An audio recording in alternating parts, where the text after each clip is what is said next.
Hello, welcome to week 7 of the Dented Shield Season 2. We are going to, I think, probably look at all 3 games that we can this week, because there's quite a lot riding on this in the positions. I think, as I explained last week, 2nd down to 6 were all really close, kind of mostly still finished in any order. I think the 6th place team couldn't quite make the playoffs, but could affect things, and we'll look at that game later. I don't know if we'll do these all as individual videos yet, or sort of mash them all together to look at them all. But I think we'll look at all 3 games in quite a bit of detail. I'm going to have time this week, so we should be able to do that. Being back to work this week means I've got that block of time before I start work, where I'm not commuting. To look at some games. So either 3 individual videos or a sort of longer highlight show with more extensive and more detailed looks at each of the games. And it's the last game of the regular season. A lot could be happening. So high kick there. I'll put the standings up on the page later. Or something. I don't know what to do actually. I'm just grabbing footage so I can confirm the round basically, so I'm doing these quite early. Right, but let's have a look at his team. So Lizarpool are attacking. Take a look at the rolling Casspitz first. Looks like they've got a chainsaw in. So star player Max, who is even though he looks like a goblin, because Blood Bowl 2 couldn't be bothered to animate all the star players, he's a Chaos Warrior with a chainsaw basically. That's all he's got. Where are we? So we've got unlevel Pestigore and unlevel Warrior holding down the left flank here, block Warrior and extra arms and dirty player Rotto, who I think's got a movement penalty. Unlevelled Pestigore here. Oh, gonna sneeze. I'll try and cut that. Extra arms and dodge Pestigore back here. We've got a mighty blow Pestigore here. 2 block warriors on the line, alongside a Beast of Nurgle who has guard. It's the only level. Lizardmen. Another sneeze. Oh dear, right, Lizardmen. So we've got I just lost them all. Right, skinks, 4 skinks at the back, and then a hard case front line. So this one, what's that? Sidestep and sprint, and we got diving tackle and jump up. This one, who's I think caught high kick? Yeah, caught high kick. Has diving tackle, 3 points of scoring. So good one to grab the ball. And then we've got a sidestep block skink a bit further forward here. I think it's the most experienced skink. We've got 2 other skinks in the team. So this one has a diving tackle and sidestep, but has also taken armor value and a strength penalty. So a strength 1 player on the bench. Could well just be worth firing this skink. Adding quite a bit to team value with 2 advances, and he's going to get next to no game time now, I think. I think strength penalties is one of those ones where you can't really make much of it unless it's an exceptional player who's really good at something that doesn't involve blocking. I think it's worth bidding them off. And then there's unlevel skink here, who's also 3 points away from scoring, so would be good to get this skink in the game, maybe if there's a comfortable lead established. So this front line, start with the Croxigore. Guard and stand firm, and then all of these Sauruses have quite scary advances. I played against them last week, very tough to deal with. So block, strength 5, and 3 points away from levelling, so could well be adding to that. Strength 5 and block on this Saurus would be terrifying. We've got block and an armor value 8. Block. Oh no, it's block and mighty blow with a movement penalty. I was about to take the first action, probably try and flatten the chainsaw.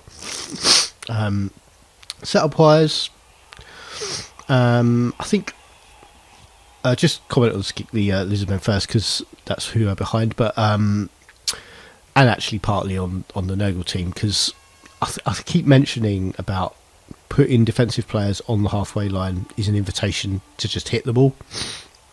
And I think the Lizardmen could have made more of that. Could have been a Saurus and maybe a skink, a Saurus and another body in here, maybe a skink. I don't think you need all 4 skinks back here, although it's good coverage for wherever the ball's going to land, but their movement is also good coverage for that. Could have had a Saurus and a skink on each of these warriors and just knocked them over first turn. And I think there would still be enough around here, so yeah, maybe this Saurus over here with one of the skinks. And then it's got 2 dice there. Yeah, he might get struggled to get hits on everyone if you did that both wings. But maybe this one without block could have been the wing to pick on. And then you're flattening a wing, making some quick progress down there. Yeah, I mean that could have been the way to go. Yep, and also defensively, 5 players on the line of scrimmage. It's just extra players that can be hit. And yeah, there's no need for them to be there. This Pestigor here especially, with no block and an armor 8 is really vulnerable. Yeah, so that's chainsaw pushed back.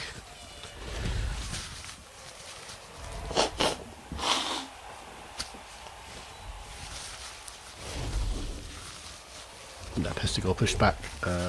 So got away with those extra players so far, and that's only 3 pushbacks. It's the first blocks, 4 pushbacks. So blocking not going great. But it's a Beast of Nurgle down. And injured. Early injury. Nothing permanent, but regenerates, so that is good to see. You don't want a sort of big player like that out so early. Would really change the face of the game. Making the blitz down there.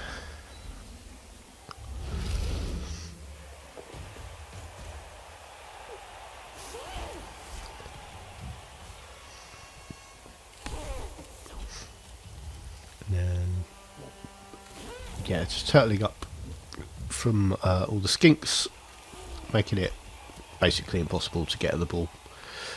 And we go to the Rotting Casspitz turn 1, so just straight back in there. So an assist, that's pinned against the touchline. Not going to be many blocks on. This one would be safer if you can get an assist on here, so Rotter over here. Could maybe have been the first action, taking a risk on there. But that is a down Saurus. But yeah, then standing all these players back in here. I mean, it stops the Saurus and the Kroxigor going where they want, but it's just giving them all 2 dice hits. Like every player who just stepped into that line can be 2 dice blocked. Go for a blitz with a chainsaw, but that goes wrong. And then loader means hits himself, doesn't hurt himself. But yeah, another thing with secret weapons, if you haven't got a bribe with them, I think, oh dear, death. So yeah, one of those players who stepped up to be hit has died but regenerated. So regeneration doing its work so far. And foul appearance putting one in there as well. Yeah, secret weapons, if you're not going to take a bribe with them, playing them when you're defending against a team who can score quite quickly, it means you're going to get very little out of them, because you're basically trying to like make sure you don't concede a touchdown, because if you do, it's all over. Players out of the game, and that's a lot of inducement money gone. They did take an extra reroll. Well, they could have taken a bribe, but they've been lacking in rerolls the whole time this team's existed. So sort of fair enough that they'd want extras. And I can't really tell where the. I think there must have been more inducements than that. Maybe not actually. I didn't look at the team values. I'll maybe do that shortly. But yeah, the only inducements I can see anyway are max and a reroll. Yeah, not even a keg. the Fane looking too Fane for the... Well, that was... okay, that was a very ambitious dodge. So trying to get in there on a 5. I mean, if it comes off, it comes off.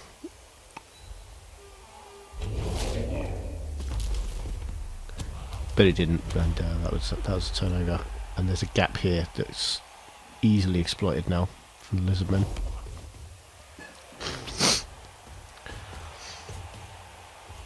And this, yeah, okay, so it can be pinned in there.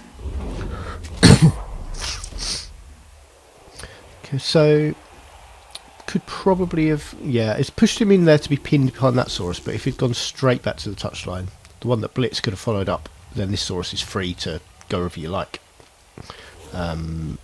You basically losing this Saurus's action to keep this warrior pinned against the touchline, where he could have been there, but this one following up, and this one could have come around here to help shield the ball.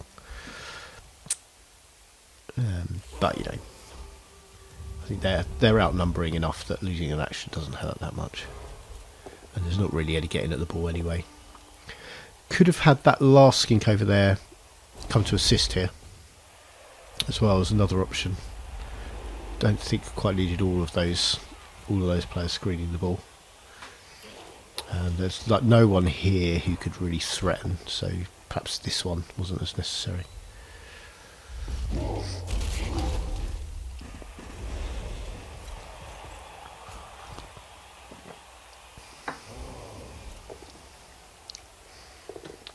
Yeah, and having to 1 dice gets it with the reroll.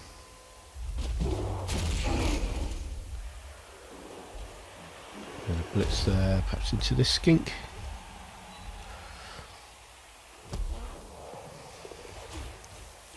Hey, made the ambitious dodge that time.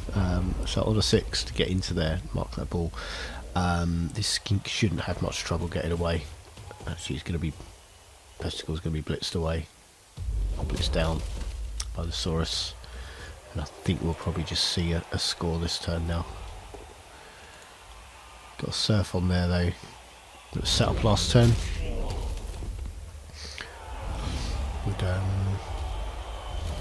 Yeah, would perhaps have been better off leaving that warrior just down, sort of dare them to foul, or keep him safe for another turn.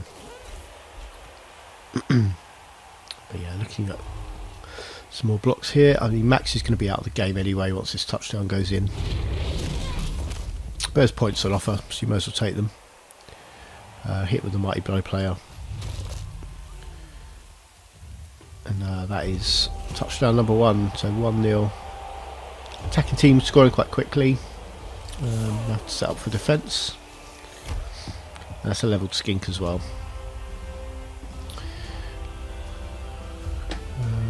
So yeah, so Max would have been sent off anyway if he wasn't injured. Not Pesticle not coming back is a shame. Still got plenty of players, so 11 of them. No injuries for the Lizardmen.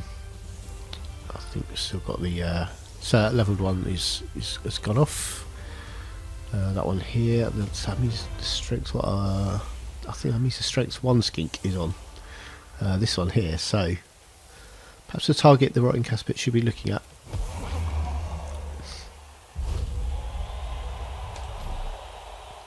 So a quick snap here.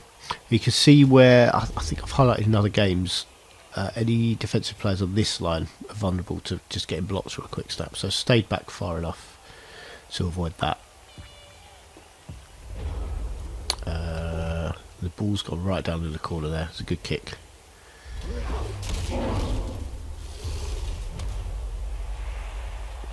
Getting some hits down, should probably get some movements in, look at where the blitz is going to be, make sure the ball's safe. I mean, the only player who can reach it wants to pick it up, so it might be worth leaving that till your block players have done.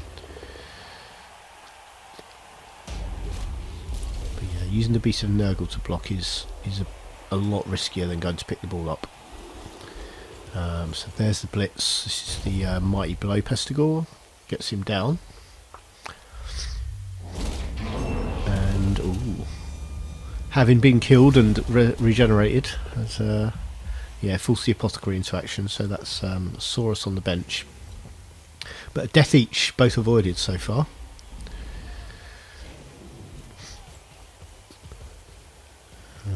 Yeah, looking to claim space on that wing. I think we'll see some skinks drop back to cover that space. And there is that extra arms. Dodge Pestigore, going back grabbing the ball. A bonehead from the Croxigore. Don't know where that... Oh, triple skulls. How about that? Yeah, I don't know where the boneheads were when I was playing the Lizarmen team. None of them, whole game. Not that bitter, but you know.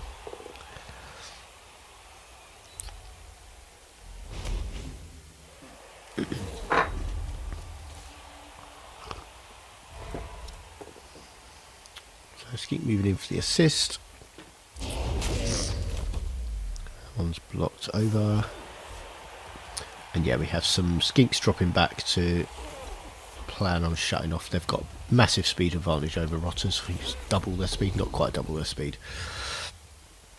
But yeah, this route will be shut off quite quickly. I think attacking lizardmen takes, unless you're a really quick moving team, it takes a lot of patience, a lot of careful marking of Saurus to try and limit their involvement. Right, I need to watch this Saurus.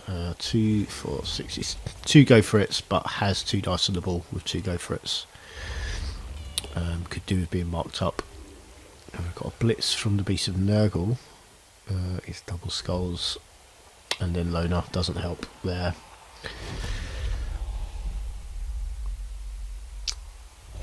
Yeah, I think I was watching the game at this point and I was looking at Mighty Blow hit on this Strength 5 guy. Needed another assist from somewhere. I think we could have gone around there, had this warrior in here.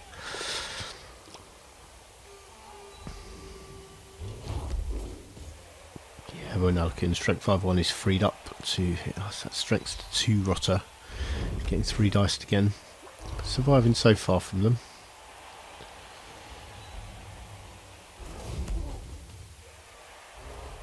Didn't use the blitz there, but can get up and mark the ball carrier with 1 go for it. Ball carrier has dodge, but no easy way out there. That's going to be quite a long way round to go. 2, 3, 4, 5, 6. Can maybe get over here somewhere, but then there's not really a lot of protection. She kind of come in maybe to this area and then go for a throw, but that's not really how you want to be playing Nurgle.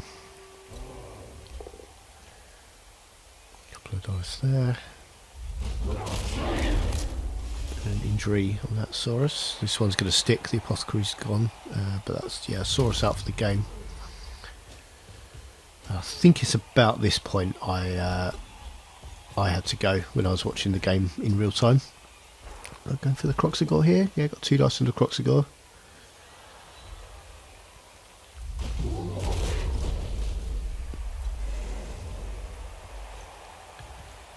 I haven't used a blitz yet, and I think the Beast of Nurgle's laying down. I'll go for it. Okay, so takes away the 2 dice there. Goes for 1. That's I really think the wrong decision there. Could have used a blitz there if you needed to get horns, which would have made that 2 dice, or still had the Beast of Nurgle to blitz. Probably saving the blitz for there. But I think we're going to see this skink. This is the Strength 1 skink. Probably not really the one you want to be scoring on, but is best placed to go grab that ball.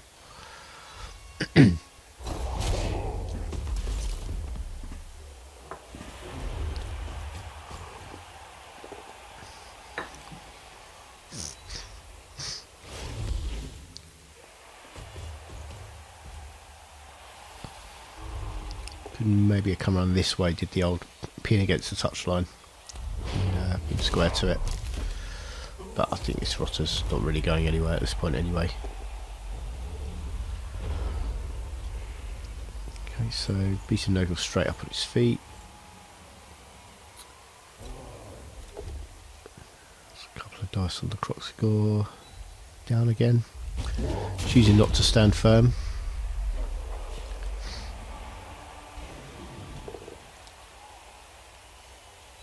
Rotter taking on the Saurus there, knocking it down.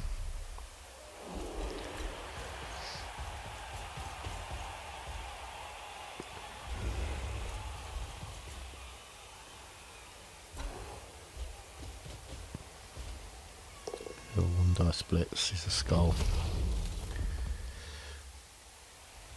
Yeah, I think using the blitz here would have been a better use of it. It would have been 3 dice with that Mighty Blow Pestigore on the Saurus. Would almost have totally removed the 2, 4, 6, 8. Yeah, I actually would have removed the scoring threat unless this one has sprint. I know one skink has sprint. Here's that one actually.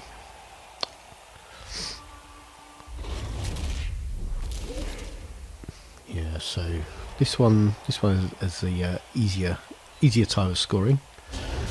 Just a pick up roll. This one needs a pick up and 3 go for it. Is that one going for it? Fails the pick up, has rerolls left.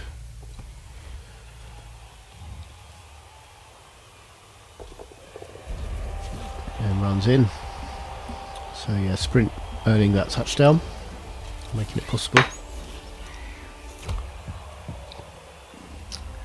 That's 2-0 at half time.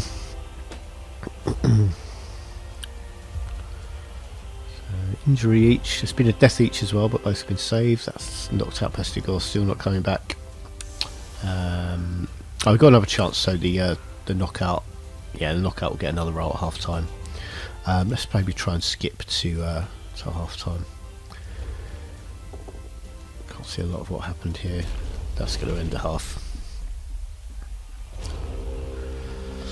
Yeah, there's another left to pitch.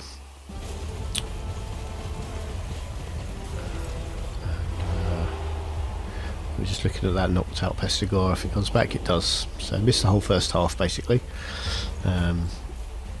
Couple of reserves, right. Try and get to. Yeah, let's take it. Let's take it from. Oh, I don't know where we are. Okay, this is the kick. Perfect. So just a reroll for the. So probably Fame. It's probably Fame winning that really. Yeah, and a slightly higher roll. No cheerleaders. Oh no, the Lizarpool have 6 cheerleaders. So okay, so they're always going to win that one. Ah, double skulls. Reroll to double skulls. Horrible, horrible thing to experience. Quad skulls roll. First action as well. Near enough. I think Rotter moved in for an assist.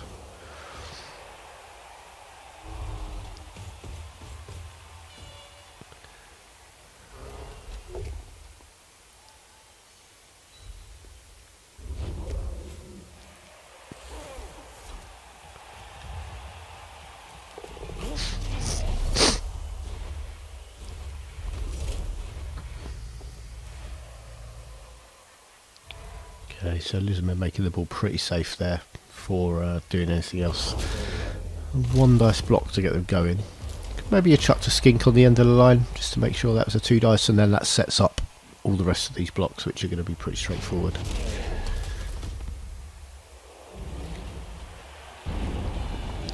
Second bonehead.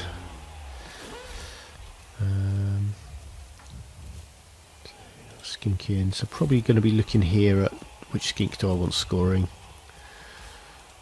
It's an unlevelled one, so it's probably this one. This is probably the one to score with. So, but yeah, no rush to grab the ball, especially it's in a tackle zone, which they'll probably feel confident of clearing off next turn.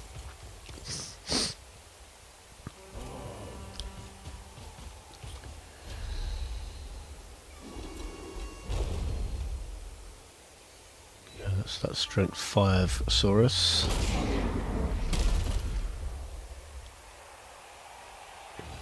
Yeah, so using the blitz there to get horns.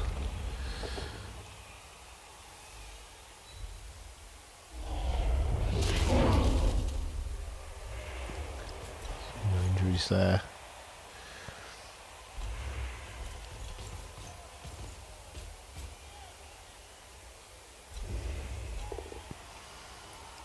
dice on the Saurus that comes off there.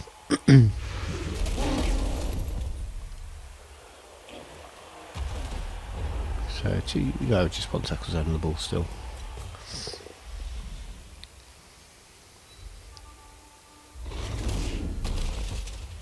So straight for 5-1, back at his feet, and just shifted over there, so that puts an assist down here.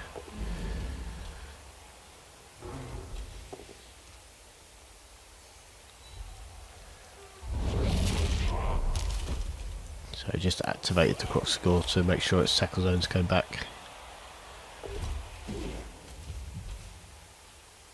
Yeah, looks like Skink changed its mind.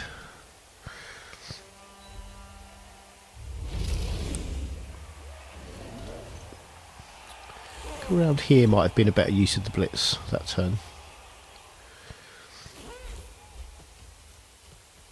Maybe you've got this rotter gone.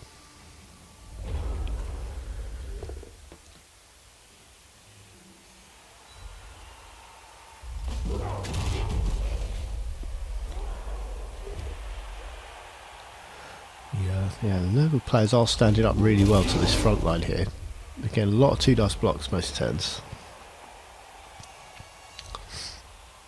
I'm really making a mess of them.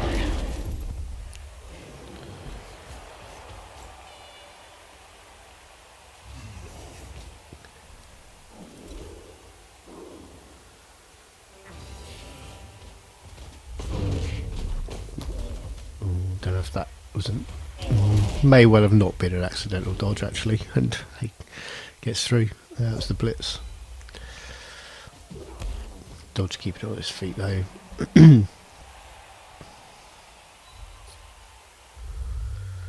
Down that time. An injury for that's that unlevelled one who was the one to score on.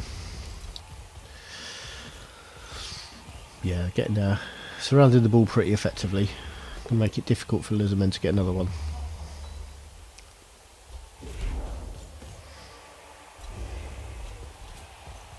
Four tackle zones. Yeah, very effective ball control there. Needed that big risk of the huge dodge from that warrior that came off. And another bonehead here. He's going to help. Yeah, so where the boneheads have come up, they've really been able to make the most of that sort of missing guard to get more 2 dice in.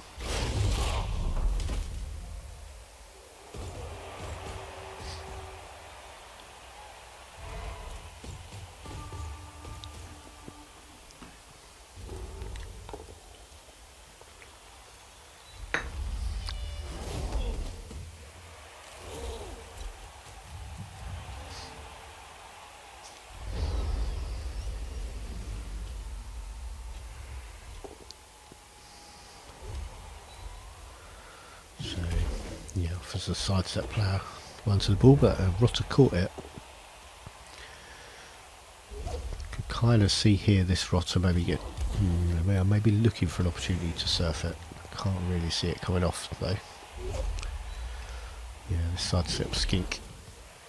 Yeah, well protected now. Got another hit on him from New Pestigore there, if they want it. That's the beast on the Mighty Blowsaurus.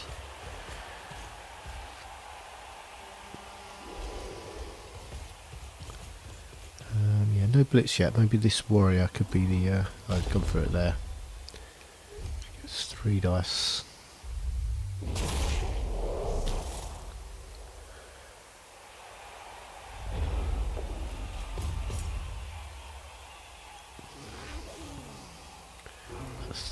Oh, hang on, this was a good surf opportunity here. Because we've got a T. Yeah, if we'd had a skink in that space first, yeah, just pushing that guy would have been ball off the pitch. Because wouldn't have been able to. Yeah, Che pushed him off because wouldn't have been able to go there if there was a skink there. Would have been off. And this one instead could maybe still get that with a blitz maybe. You'd mean a skink blitzing. This is a strength 3 rotter, and there is 1-2 around.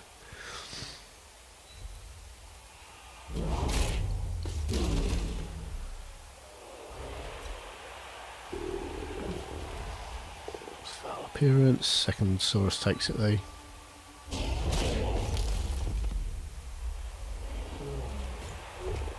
There's the blitz there on that rotter, so that's a strength 2 rotter. Downed and stunned.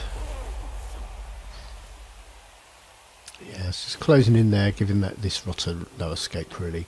I think this warrior is the path out. Clearing that Saurus out of the way if you can, just to push. Yeah, not really enough to get this ball anywhere. And they're both done there. Sees the Pestigore knocked out. The ball carrier one with extra arms and dodge.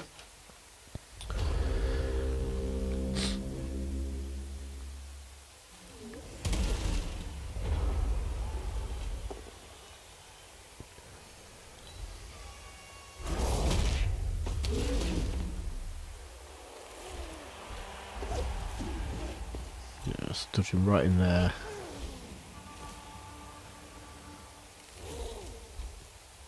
Yeah, giving that rotter nowhere to go. Again, that same surf opportunity was on. If they could have just filled that space in first, a sidestep skink in there would have been perfect, because they're not vulnerable themselves to being surfed. But he's just pushing that ball back.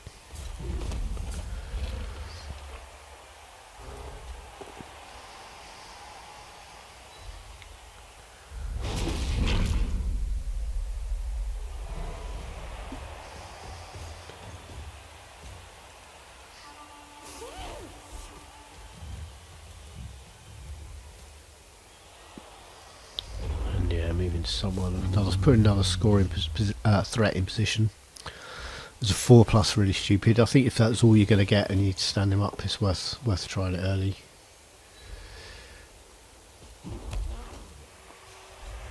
Yeah, it doesn't lose you anything if it goes wrong. So rotter getting into some space.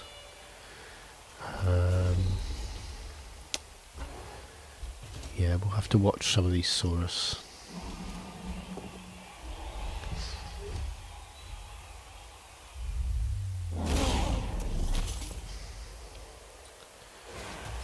Mighty Blow Pestigore is going to level after this game.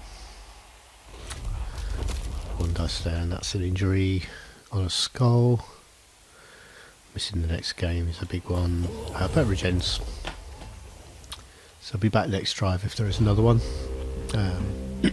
About 5 for the next game as well.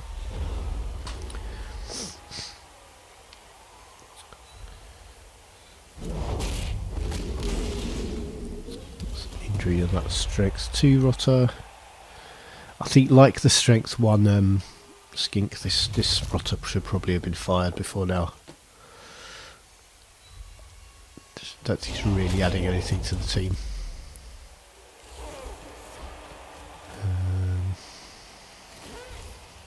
Let's go for, there we go. So it's going to free up this Saurus to blitz the ball carrier. The skink blitzing. I think that's the first block we've seen a skink throw. I think it's a blitz before, I meant block. Double skulls there, but then gets it second attempt. I think that means we could see a skink just scoring next turn at this point.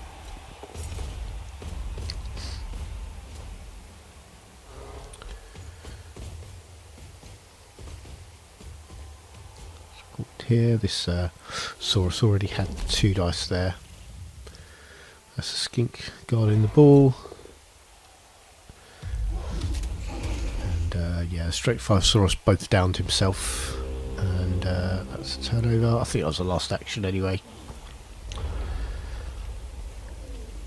Yeah, no one on the Beast of Nurgle, so it's going to be tough to get him moving. 1 dice down for a stun. Blitz there on that skink, I think. Also down. But not hurt.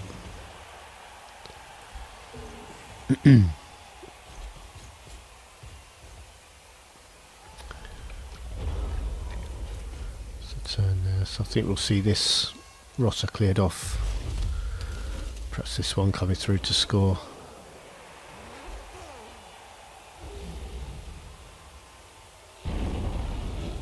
Bonehead there. So I blitz on this Pestigore instead. And he's down from a both down. Pins that rotter against the touchline.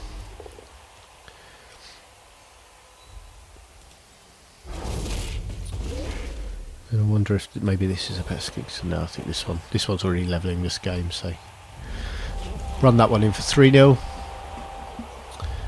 We're approaching the end now, and 3-0 is actually the final score as well, so I think we can have a light skip over the rest, especially we're trying to cover 3 games this week. I think we'll perhaps call it there. So 3-0 final score. I don't know if there's a lot to see here really. It was yeah, the more statistics. Yeah, so massively out blocking. Yeah, these numbers kind of need to be higher if you're playing a noble team, but I know against this team, against Lizarpool generally, this team specifically, getting decent 2 dice blocks is really tough with all the high strength they've got. Yeah, there we go. Yeah, it's 3-0. That puts Lizarpool up into the playoff places. We'll put pressure on my team, Fist of Sabnok, to get a good result. Against the Tontor Ironbones. I think that's a game. Yeah, we'll look at that game later. I don't know if it'll be next or the one after that. But yeah, we will have more coverage either in a separate video or later. I don't know how I'm doing it yet. We'll find out when it's put together.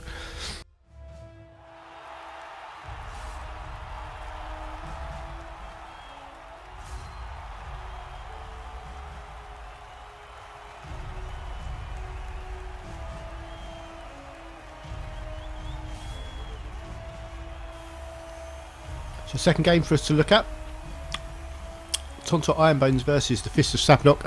I've decided in the meantime we'll mash all these together into one video. Still not entirely sure on what the final format will look like. So the game we've already seen, which finished 3-0 to Lizarpool, was played on the day before. These other 2 games were being played at the same time, so we're all on Discord together, keeping an eye on both games. And let's have a look how these go. So places up for grabs. Fist of Sabnok are down to 5th at the start of this game. I think they need a win. My team, but yeah, need a win to get back into the playoffs. I don't think anything else would be any good. I think a draw. It comes down to touchdown difference, and I think they haven't scored as many as Lizarpool. So yeah, they need a win here really. I need a win. I needed a win at this time. So very shallow kick, drops onto a mummy who didn't catch it. Like, unsurprisingly didn't catch it. Right, I'm going to attack him. Look at these. Bit of a personnel change in the Fist of Sabnok. So you might remember there was an agility 2 Beastman. He was missing this game. I was going to be down to 12 players, so I sacked that agility 2 Beastman. Bought a fresh one who's in here in the middle of the line of scrimmage. And either side of him we've got block and dodge and block on these separate ones. Sort of running out of, I haven't really got any expendable players. I didn't want Chaos Warriors being taken out of the game by mummies very early on, so with 3 Beastmen on the line. And then my Chaos Warriors all along here, all of them have block. Now, after Marble Ruckus finally levelled, this Mag Talking here has block and guard. And then 4 more Beastmen, so 2 Sackers. We've got Wrestle Strip Ball on this one, Wrestle Tackle on this one. They'll both, at some point, if they ever get there, take the other skills, so they'll have the holy trinity of Sacker skills. Then we've got Wrestle Diving Tackle on this one. And kick and big hand on this one. So that's my defensive setup. Other 2 players, I've got a Sure Hands Beastman and a Block Beastman, who will both play when I attack. Undead. So 2 ghouls.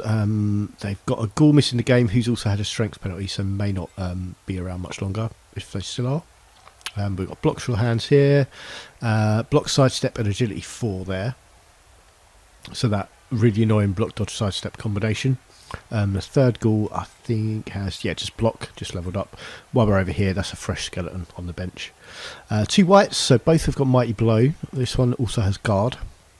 And the skeletons, so block and tackle. So my only dodge player is here. So I'm aware of this, I think only tackle player on the team, that skeleton. Block on this skeleton. 2 mummies, both with guard and grab. And then 3 zombies. That middle one's got block. The other 2 have nothing. We are off. Try and fit this in. I'm running low on time this morning, so I'm going to try and make this a quick one. I have about supposed to be starting work in 28 minutes, so let's see how we go. Might be a little bit late, but don't tell anyone.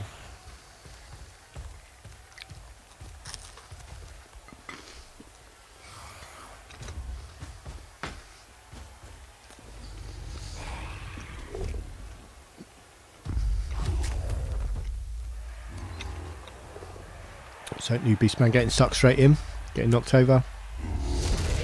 And that's a really unfortunate, oh, not unfortunate, it's kind of going to happen. It's the Mighty Blow player. But I don't want that player missing much game time because he's 2 points from levelling. And I might finally get some Mighty Blow or Claw in the team if he levels. But yeah, he's out for this drive at least. So Ghoul up here, come and have the ball. And holding it there. So back on his feet. I don't have any blocks on that I've been given, so I'm going to get 1 blitz this turn. Can't really see where it's going to be. Or can't remember what I did. I think I may have gone for this guy, try and chip away a bit of protection on the ball. I think I just marked up these players who got into my half. I'll drop you more of the sackers deep in case a ghoul thunders away through. Other one here, sort of lurking, trying to get on there. I've got this Beastman to blitz. Yeah, I think this end zombie. Over he goes. And knocked out, so evened up straight away. And then dropping back in to double up. Leave no easy way through, so that's that block mummy. Again knocking over my brand new Beastman. It's just being picked on, I don't mind seeing that. I mean, well, Mummy's going through. Mummy didn't need that assist, but so maybe more could have done with that zombie. Could maybe have affected things over here.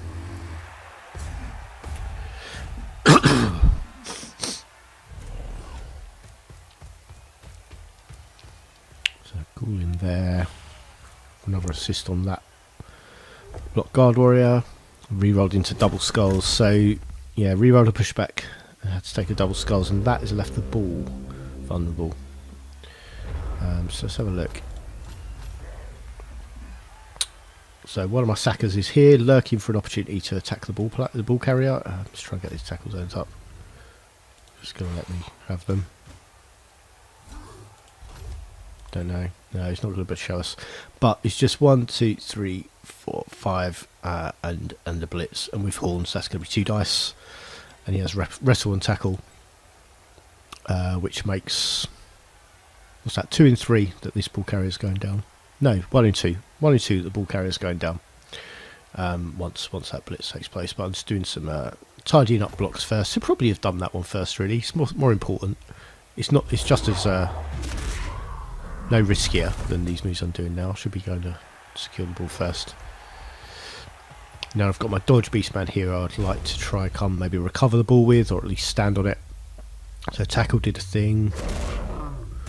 Tackle did its thing, and that's the ghoul down. Ball over there, and now I can stand on it. I think this guy can still reach it. So I'm going to pin against the touchline and set up possible future surfs. But he's stunned there, so no need to hold that player in place. Dodge and sidestep. Also doing some work. Ball retriever, in case I need to come pick it up in a tackle zone next turn. He's a good candidate for that. And there's the other Saka. Sort of keeping those two players marked. Either to use the blitz there, or it's just going to force them to stand up and not move anywhere. So dodge, needed the dodge skill to re-roll that one. Then gets to go for it and the pickup. Pretty good turn for me. Holding the ball there. Not really a good option for the undead here. So probably looking at dodging the ghoul out to there, and then it's one dice. I'm not sure they can get. Although here could just blitz. Yeah, here could just blitz up for one dice. And maybe reach 1, 2, 3 to go for it. No, just standing there. Gonna blitz this guy, I think. So tricky to get out of, because this block, dodge, sidestep ghoul is the one right in the way, so I can't really blitz out of there very easily. And this guy's down.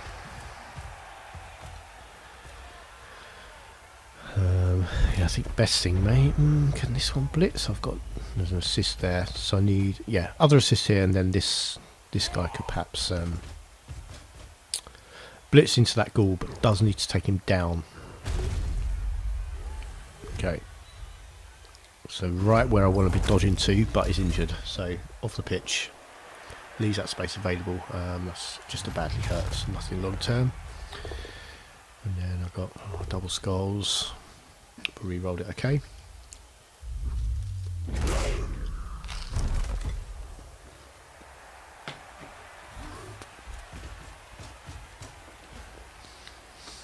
And then two warriors on the mummy. Give it one dice block or nothing. A couple of attempts at that way and I'll get him down.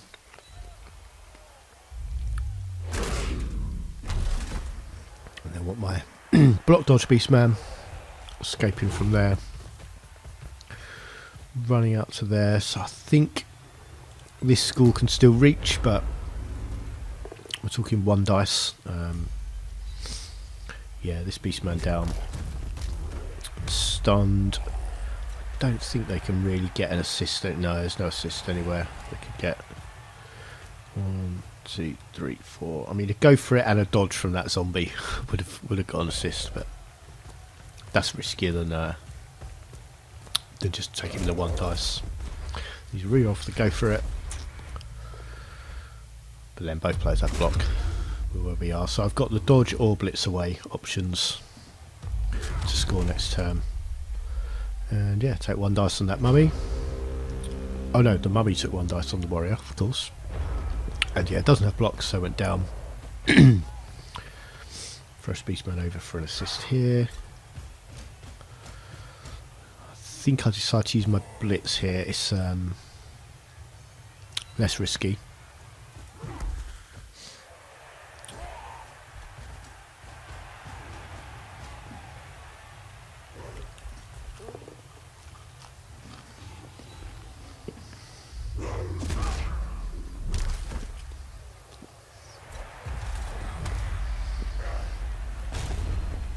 There's the blitz away. Push is good enough to run in and score, so don't mind scoring quickly when I kick at all.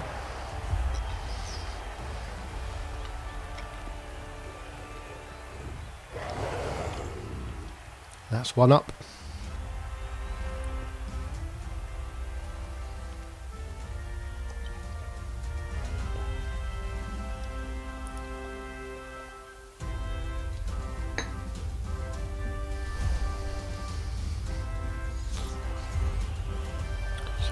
No knockout players coming back. So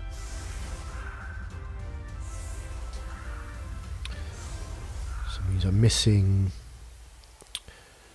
Who's it who got knocked out? Oh, block beastman. So I can just put the my other block beastman in. But it's the one who's on 14 star player points. I want him on the pitch as much as possible. Let's try and level. Decided to use shallow kicks in this game. I think So it's just a quick step. Yeah, so if I'd rolled a blitz, I knew I could be on them quite quickly, and I also know they want the ghouls picking up the ball. So if I'm sending it to the back corners, the ghouls just going to go and pick up the ball. If I'm forcing them to come forwards, it puts them in range of me quicker if they're holding the ball, or if they drop it, it's laying on the floor nearer to me rather than way back here near the end zone. So it's I just think against a team that's not necessarily that quick, a shallow kick just felt better for me. I think when I'm playing a slower team and I'm not in a rush to score, I like deep kicks because I deploy ball retrievers back there. But they've got plenty of tackle zones on the ball. That's a very safe ball.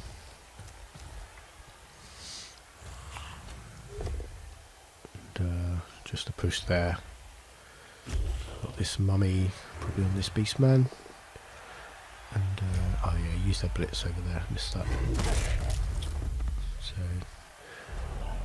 got beast man down there, and this ghoul will come retrieve the ball. No, I'm not going like that this turn. I'm probably not scoring before half time here, and yeah, my priority is going to be all about making sure they can't. So stick that assist in there. I should be marking this white up before I'm making any of these blocks. Yeah, double skulls could ruin everything.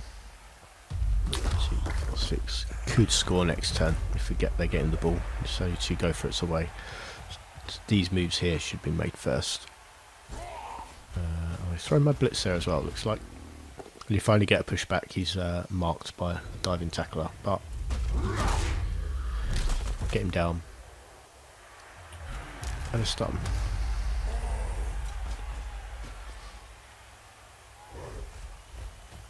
So marking up lots of players. Saka dropping in deep. A second one's in here, also dropping deep. Undead have 3 turns to try and score with this attack, so players who are dangerous to a ball carrier, I want deep to just make sure they can't score, or give me much more chance of them not scoring. So that's my kicker smashed over. I'll find to move next turn, and then that warrior.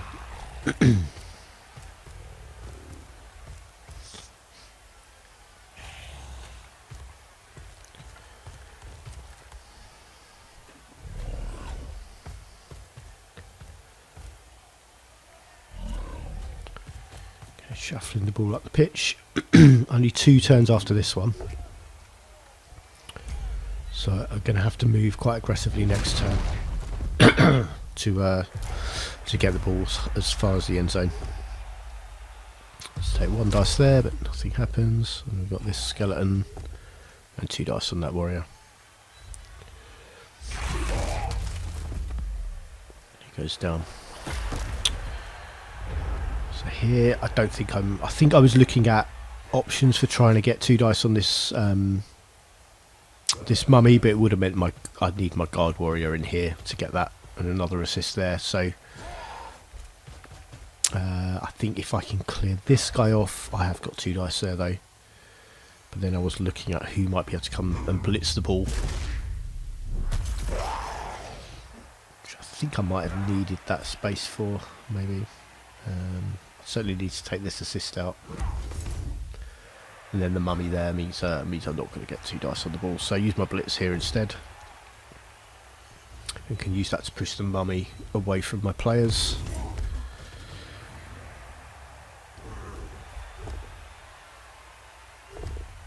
Reroll that both down.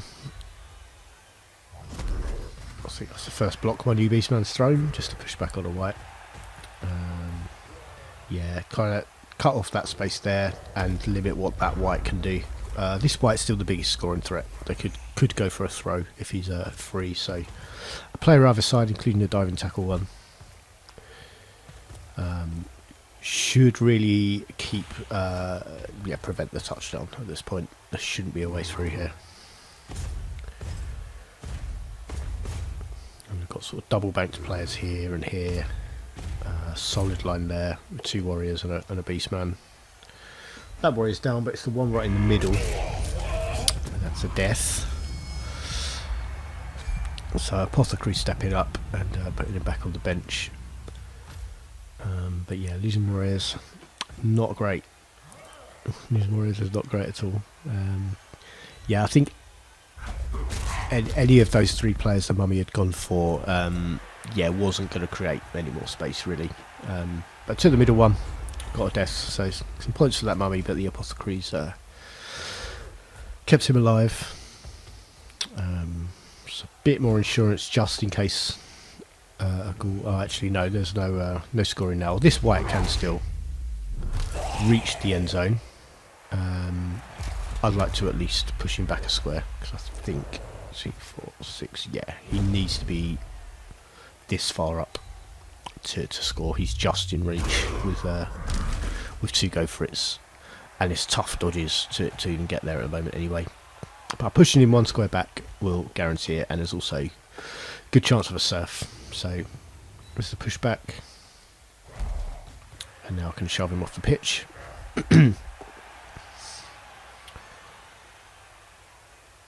He's gone, but not hurt, just on the bench there.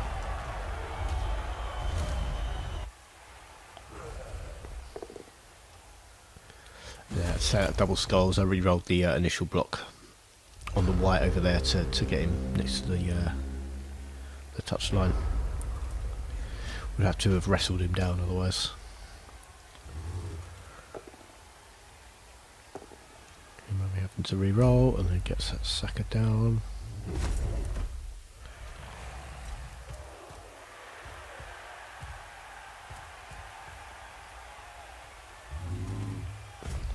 From this Mummy. There's another warrior down.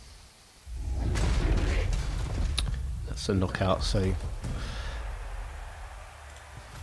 going to need him back for to make the most of my attack, I think. So I find it tough. You come to get so used to having the 4 strength 4 warriors that for any missing it makes it a lot tougher. Especially when I've got a couple of players like this outstrengthing me. It's the 3rd game this season where I've had to face 2 strength 5 players. And yeah, against the lizard men especially, with all the other strength 4 players I've got, that was really tough. Plus a knockout. Get the numbers a bit evened up. I think that was the fresh skeleton.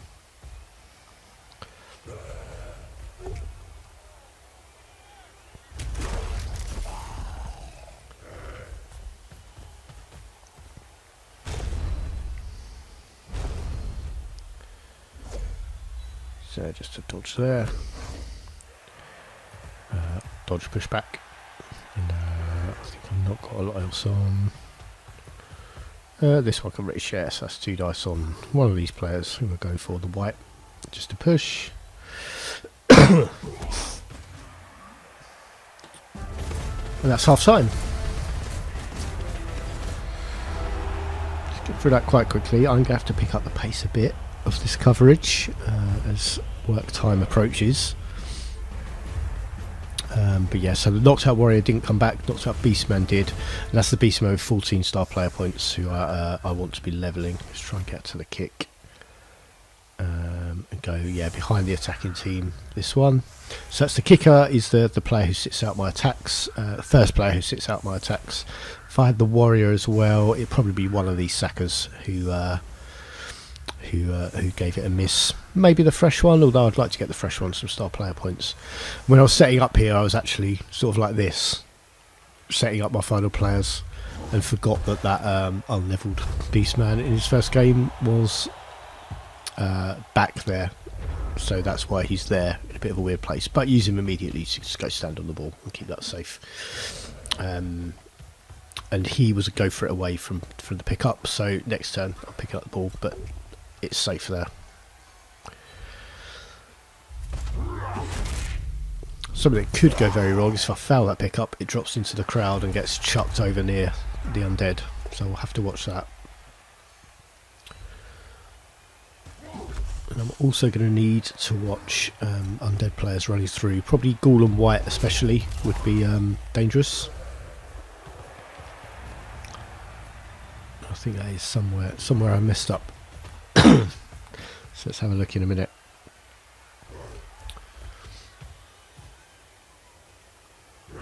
So I'm just dropping, just dropping these players in here to try and limit that. There's a bit of a gap though. Yeah, so choosing to block the more vulnerable ghoul. So picking on the ghouls is the way to play undead, I think. And then found that go for it. Just trying to get into better position after. Or back on that white. There we go. So keeping that white marked with 2 players. There's no easy way out. And I'd be hopeful of having 2 dice of block on that white next turn.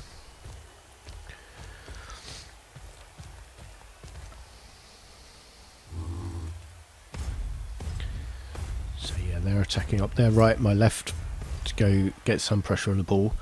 It does really limit where I can move it next turn at this point, especially this, or if this blitz is successful. So reroll to go for it, and yeah, that beastman's down. Yeah, 2 beastmen standing next to a mummy. It's good use of the mummy that to get them both marked, because they're the ones who are supposed to be supporting here. Really here I should be looking at least a couple of players over here to screen. Probably these 2 unmarked beastmen should be, yeah, getting back here to screen.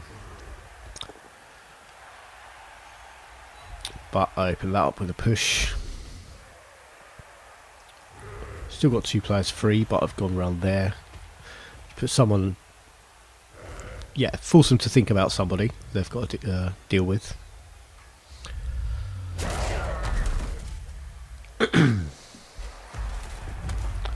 Stun on that that white, but then I get a bit obsessed about getting 2 dice on the mummy, so put that last beastman in there to mark.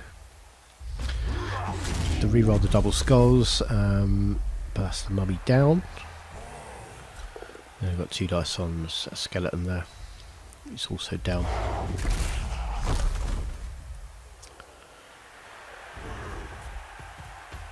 So got the ball.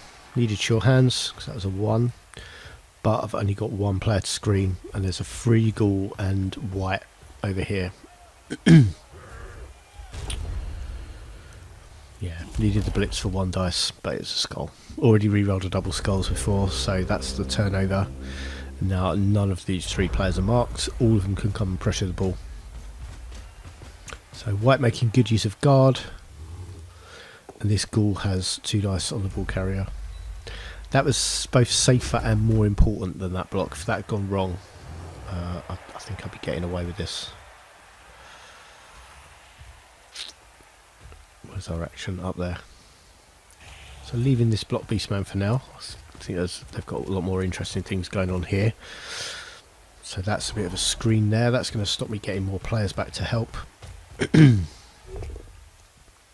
So he's down, right. So I think really in this situation, safest place to push him to, because he's going down and dropping the ball, is there. That keeps the ball down here, where I've got very little I can do about it. Either of those 2 squares, it's 3 and 8, it goes off the pitch, the ball could go anywhere. But there, keeps the ball down here where it's a problem for me. So what I really want is the ball going into the crowd. Knockout is very unhelpful. It gives me even less I can do to deal with the ball, but the ball does go into the crowd and bounces up here. With very few, so that's a skeleton or zombie who had to dodge zombie to get attackers only on the ball, but they do. And now I've got a bit of a problem to deal with because I have to deal with this zombie. And I've got some beastmen free who can come blitz. And that is down, but I'm going to have to make a dodge somewhere, I think, to get possession of the ball. Probably this one, I think, with my 1, and then if he's got the movement to get somewhere safe, do that. If not, I might have to throw it. very satisfying getting mummies down, especially when you can get through their armour as well.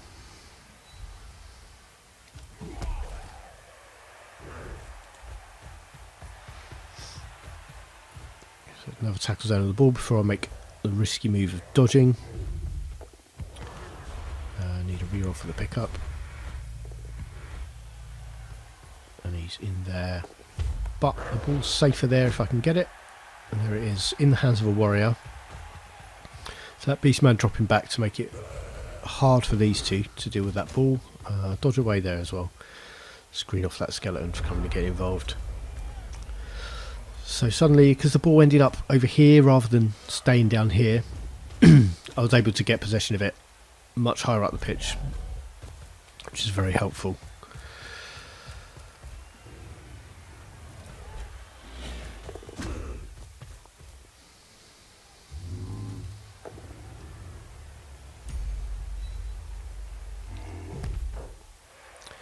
Just a push there.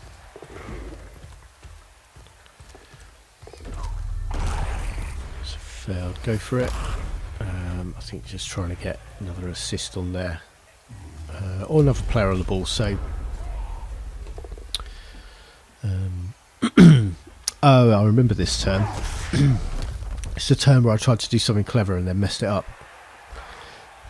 So I was looking at, let's let this block resolve, and I'll try and show what I was looking at.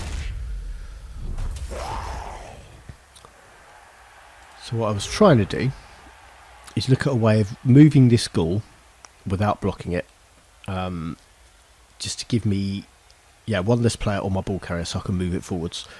And what I was trying to do is looking at this beastman who needs to dodge to get over here. I was looking at dodging there and moving him in there, but I messed up.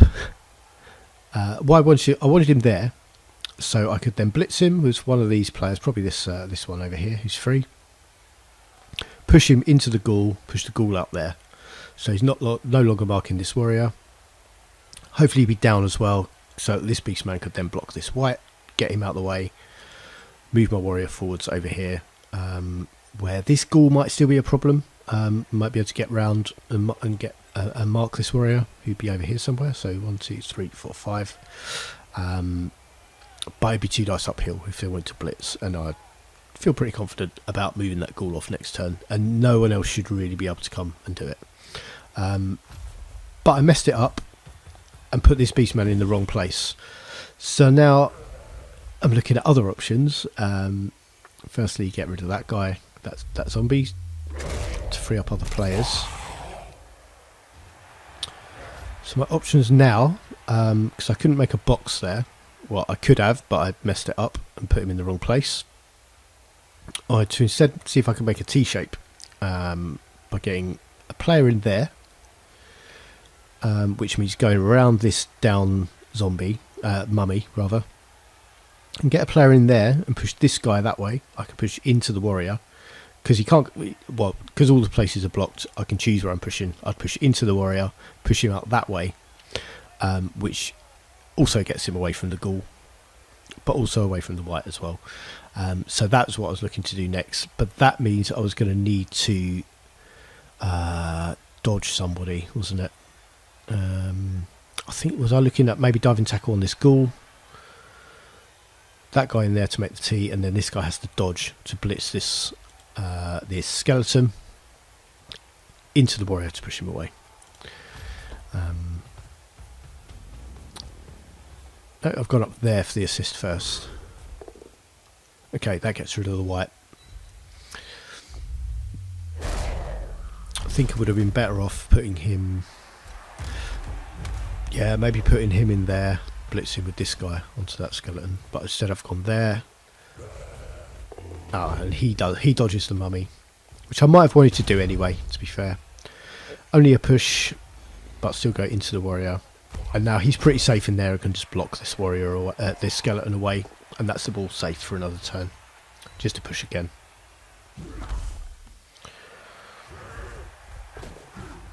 And a dodge away there to mark up that goal.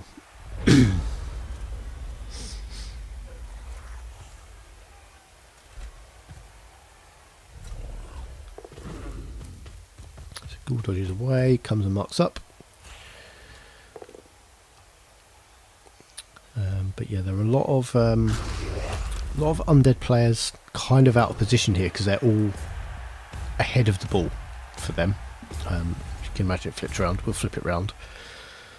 Yeah, so a lot of undead players are ahead of where the ball is. I've only got 3 players back, at least level with it, 2 behind it. Makes it difficult to defend at this point. They kind of need more players back here to be on it. And they pushed 3 players forward to get early pressure on the ball, which worked until the crowd threw it up here. But yeah, that was the point at which it started becoming really difficult for them to defend this drive because they're not the quickest, and yeah, we're caught out down here, and now they're trying to scramble back into the play. So I need to move this mummy. Both down is good enough. That means if I can get rid of this this zombie in here, ball is free to move forwards.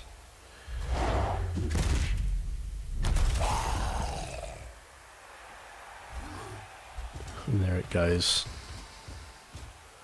So the ghoul and the white over here are probably the most dangerous ones. So diving tackler in there in case the ghoul wants to try run through.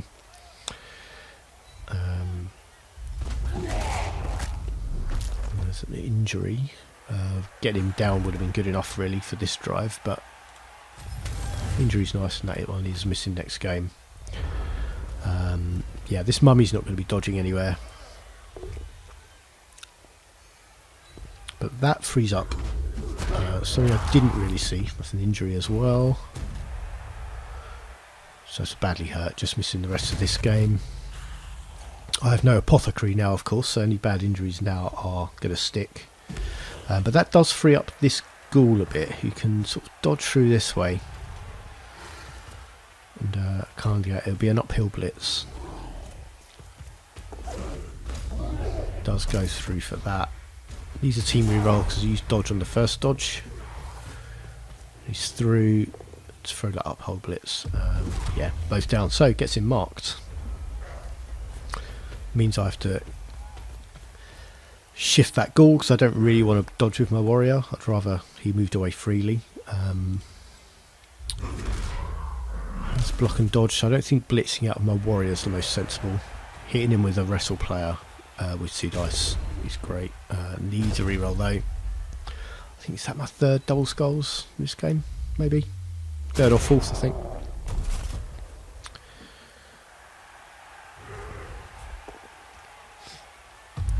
As well, I should be moving the ball before I do that. I don't think anyone's really in reach. He did need a go for it to do that. I think if there was anyone who could have reached him, I'd have taken that go for it. But yeah, no need to risk it and then risk the injury and then have to pick the ball up again and everything like that. So I'd rather wait a turn if no one can reach him.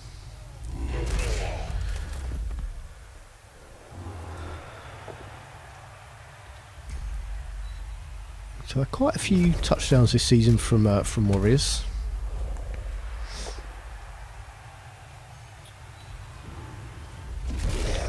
Which has been helpful. They've finally sort of got levelling.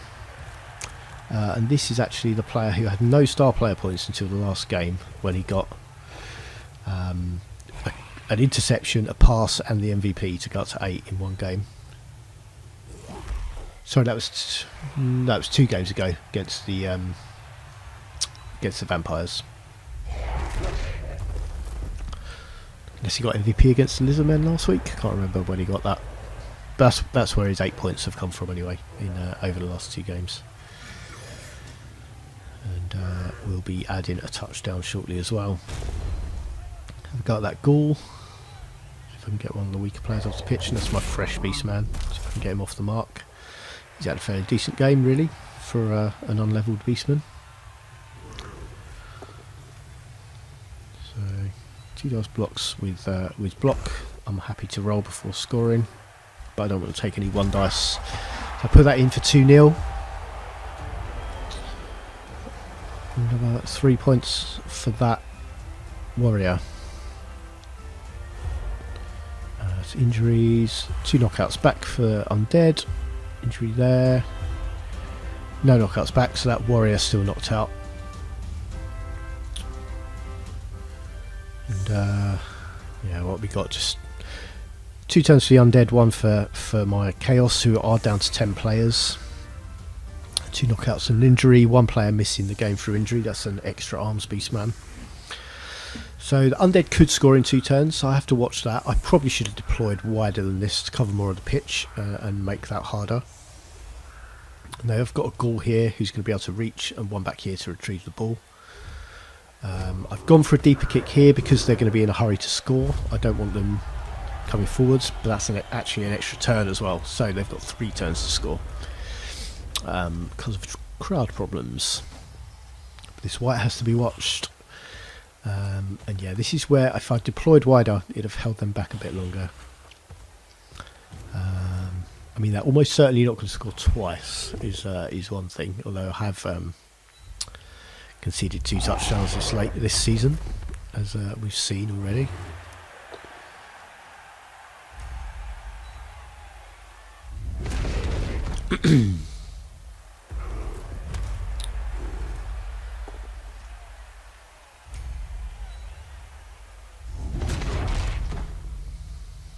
So yeah, my line of scrimmage is flattened. Just 1 stun though, which is not bad.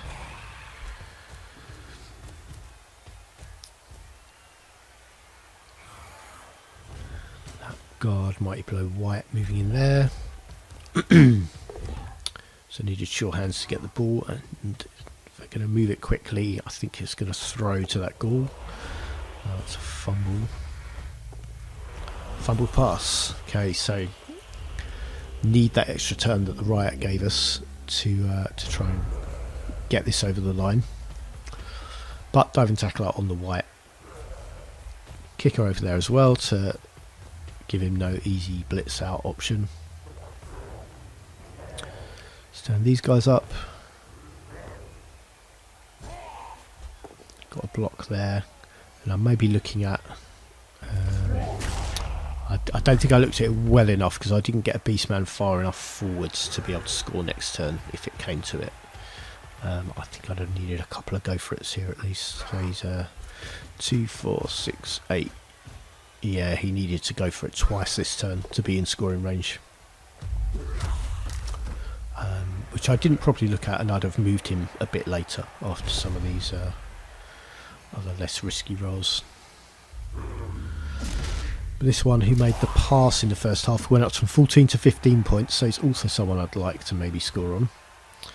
But he's in here to maybe try and block the Ghoul next turn if I can get an assist.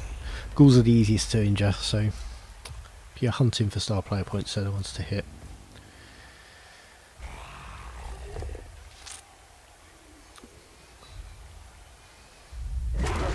Beastman down. This mummy. Okay,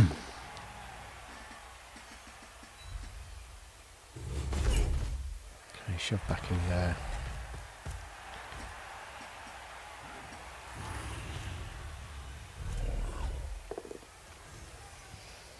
Two dice on that guy. I might also be looking to try and make a pass with if I can.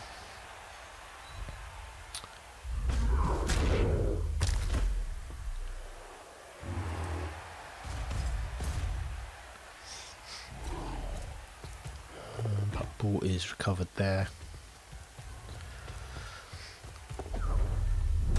If I go for it and no rerolls, so yeah, pretty well protected. I don't think the ball's going to be a factor now, and no one can score. I don't think. Oh, there's white can reach. I think only 2, 4, 6. So I need to make sure this white goes down. This white goes down. It's finishing 2-0.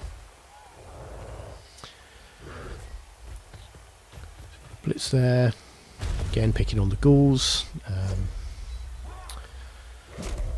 But yeah, dodge keeps him up, and then put him in for the assist on that block. That one there. So for a level, having a go at this zombie, but no injury. So that's the white down. That confirms 2-0. 2-0 scoreline. There's one more thing to see in this game, which is why I'm running it on. Is that in there? It's in the Undead turn 16 is the thing to see.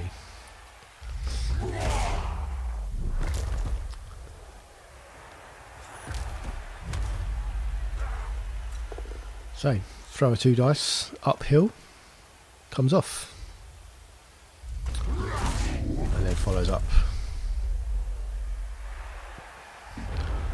Might say fatefully follows up. So that mummy stands up again. Gaul moves in for an assist.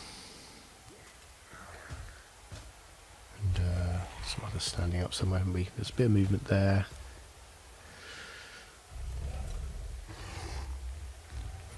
And the white throws this block, goes down,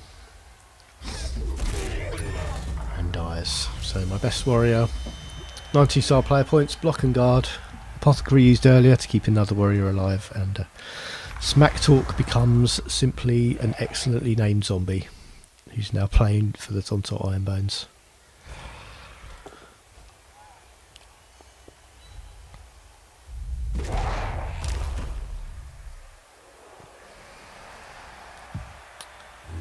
And I think besides these last blocks, that is the end of this one. So, real shame to lose. Yeah, finally got all 4 warriors to have block, and the only one who'd had a 2nd level has now copped it and been raised as a zombie. It's 2-0 at the end. Smack Talk took the MVP as well, posthumously, which is no use to him. Yeah, it's a shame, and nobody levelled on either team. But yeah, a good 2-0 win does confirm the Fist of Sabnok will make the playoffs, finishing 3rd ahead of Tontor Ironbones in 4th. So our 3rd game here at the Valley is Jimotek's Jawbreakers against the Rivendell All Stars, and so this is just started raining. That's not helpful for the Orcs there. Yeah, so this is 6th place 2nd, with the Orcs attacking first. Replacement troll for the Orcs, we can see there. Have a quick look at what advances we've got in here. Let's have the whole skills up to help us identify the players easier. So dodge, tackle, blitzer, other blitzer, dodge, guard and diving tackle right there. Diving tackle's new on that player. This is a catcher with wrestle. Catcher with dump off, catcher with dodge and block, there's a kick lineman in there too, thrower with leader and accurate, catcher with strength 4 and dodge, and now has block added since the last game. And he's sort of the player in the league most in need of block probably. Got guard lineman in here, block guard lineman here, and their bench is agility 5 accurate thrower, fresh lineman and block lineman who has a niggling injury. Switching around to the Orcs, lost all our advances of course. 2 throwers on the pitch, 1 back here, block and kick-off return, so we just saw make that kick-off return move. Does help, really helps out a slower team to go secure the ball quicker. Dodge on that thrower at first advance, so probably be looking to level this thrower, and a pass would do it. Just need someone to catch it, and with it now raining, that's a bit tougher. Right, so we've got Mighty Blow Frenzy on this blitzer, Frenzy on this one. This one's close to levelling again. Block Black Orc, Fresh Troll. This is a new recruit, I think first game for this troll after it died against the Undead team, which we saw in another week. Block Black Orc, and Black Orc with no star player points. So three Black Orcs with block is pretty solid. Strength 4 lineman up there, and Mighty Blow Tackle Blitzer. Tackle could be useful. I think it's the only tackle player. But yeah, that will be useful against this elf team. So niggling injury lineman on the bench, armor value penalty goblin on the bench who's close to levelling, and kick lineman. So kick lineman no use on the attack of course. And let's watch this unfold. So starting with a block Black Orc. Let's get the advances up just the advances. There we go.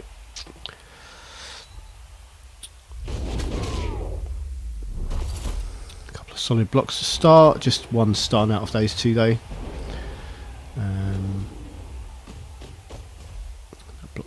Block loaded in to close up the gap.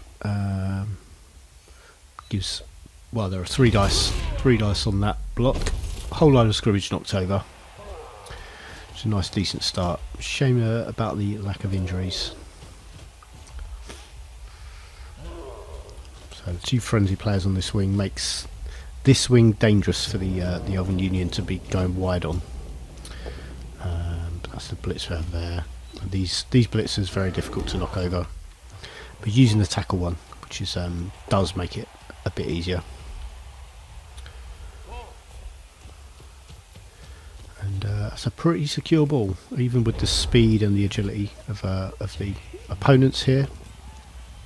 It's going to be tough to get at. I think impossible even. This next turn anyway. Will now, as they start to come a bit wider, does make it a bit more dangerous. That's yeah, two catchers in there here who have got great range. So next turn, ball could well be under threat. Going to have to look out for that.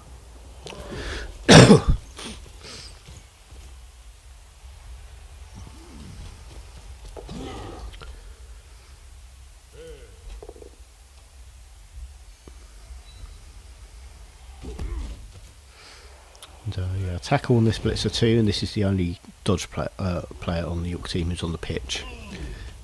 So they've kind of got that good match up there. And yeah, it's good aggressive pressure from the Elves. It sort of looks like it's forcing the Orcs into a pass, which they're probably not really going to want to make. Although quite a few free players in here, when you say could try and protect it there, and make a good go of that.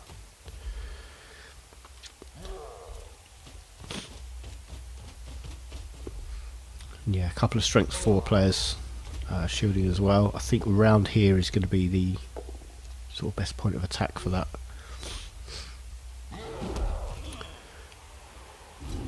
Yeah, not following up there was good, I think. Troll went stupid, which is a shame. Loses its tackle zones. Still be able to hit this lineman with this Black Orc. But it's a shame. Could have freed up the Black Orc to go stand somewhere in the way. This one can do that instead. But I have got, so 1, 2, 3, 4, 5, 6, and then 1 dice from this blitzer. It's about as good as it's going to get, I think. I don't think they're going to get an assist in place unless there's a guard player somewhere they can. Or this kick lineman does make that 2 dice if this dodge is successful. It does also have this wrestle catcher who's well worth a look. Doesn't get the dodge reroll that this blitzer will, but if they have to make it both down, the wrestle player will pull the ball carrier down. Thrower getting involved in a block. So to use the reroll there, which is now going to mean the blitzer is the less risky blitz. Go with the catcher though, but does foul that dodge.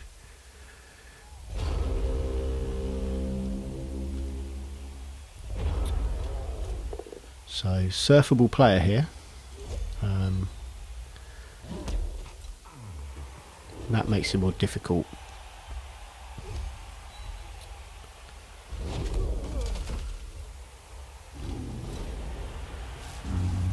That's 2 turns running on the troll, going stupid.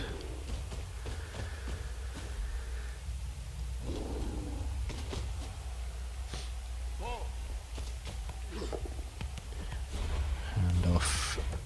Needs a 4+ catch because of the rain, and is caught successfully. Can now move off. That's not bad positioning. Surrounded by strength 4 players, even more so now.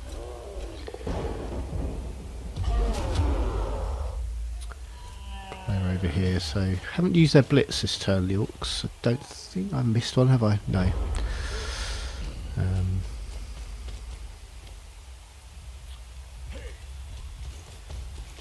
So the sort of sacker catcher lurking for yeah, looking for the ball carrier to be freed up. Not really a lot they can do here. There's so much strength 4 around the ball. They don't really have a lot. Do have 2 guard players in place there, which means they can get 2 dice on this Black Orc. That's the ball carrier marked. Failed dodge there. I didn't see, there must have been a reroll used earlier in the... oh no, dodge skill, just double 1. I was wondering why it didn't come up with the reroll option.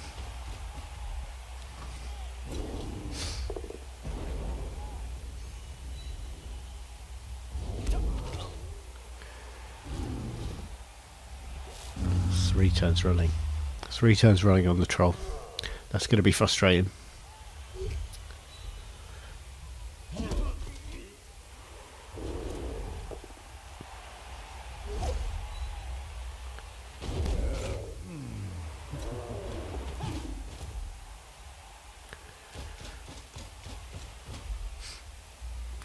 Orcs will have probably a bit of a tough time getting out of this, but these 2 guard players are being really key here. Lamian down there.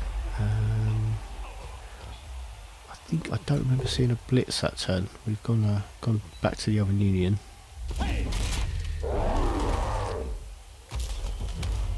So that is starting to expose the ball carrier. The two block players here doing a lot of helpful stuff, and the lack of tackle zone from the troll still. 3 turns running has given them a lot more freedom to move around than they would perhaps have normally got. So ball carrier is a bit more open, but it's not going to be easy. Maybe this going for it with this guy. Okay, so dodge right through. And tackle brings down that dodge thrower. So ball is loose and in a really good spot for the elves there.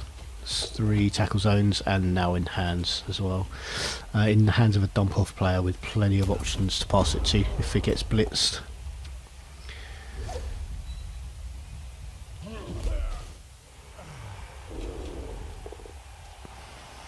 You have some 2 dice blocks to lead off with. Let's get the ball carrier marked.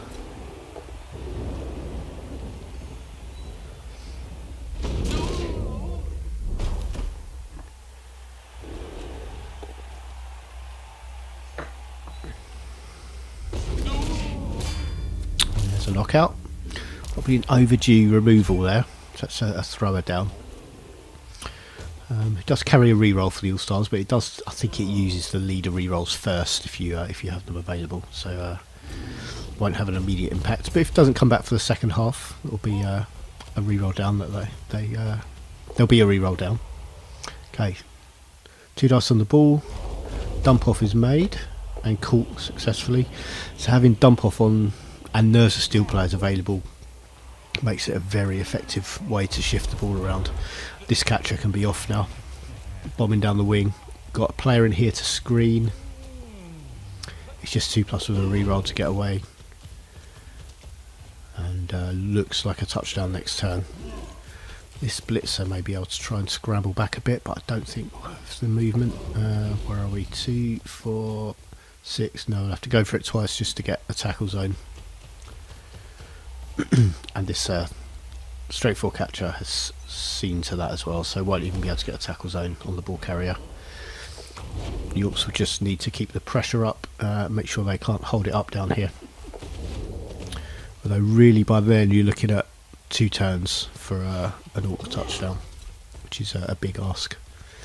Might have to resort to throw teammate plays to try and score that quickly. An uphill block working out.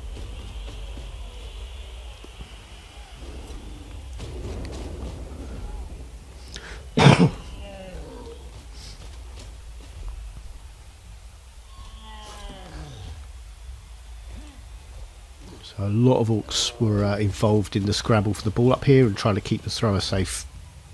But now, because they're not really dodgeable, it's Yeah, a lot of orcs stuck in that area around the line of scrimmage there.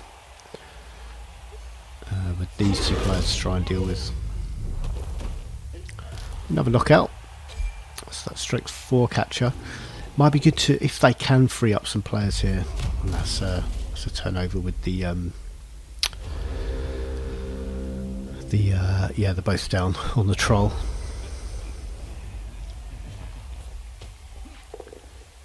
So okay, choosing their touchdown scorer. Yeah, this blitzer who's closer to levelling. I think this who's this catcher? Yeah, blitzer needs 4 points for a level. This catcher's still 14 away. So that could have been a surf next turn if it wasn't dealt with. And blitzer runs here in, yeah, for 1-0. Kicking team ahead. Only a couple of turns left in the half, so that's a good half from the Rivendell All-Stars. I did really well to break down the cage, get the ball free, and then just have the right players in the right place to keep it safe and get it down the pitch. Both knocked out back. They were the only removals, I think, weren't they? Yeah. So full complement of players for both teams. Only a couple of turns, so also got their quickest players as far forward as they can. Kick off return there. And a free reroll for the Jawbreakers. So I do need to make sure by the end of this turn they have a blitzer within at least 8 squares of the end zone.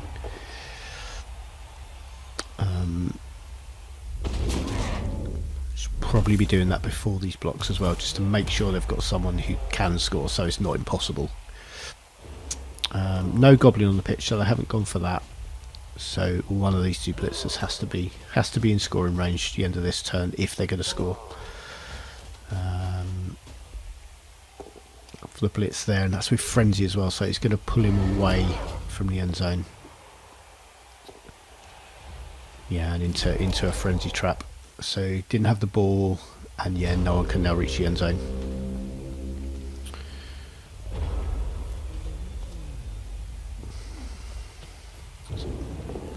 So no score before half time. We should probably now consider getting this guy a throw. Go pick it up, chuck it to the other thrower, try and get a point. Elves just need to spread out. Probably try and get not hit. You know, deny good solid blocks to the orcs. So they kind of dish out some themselves though. So that blitzer sends down the orc blitzer.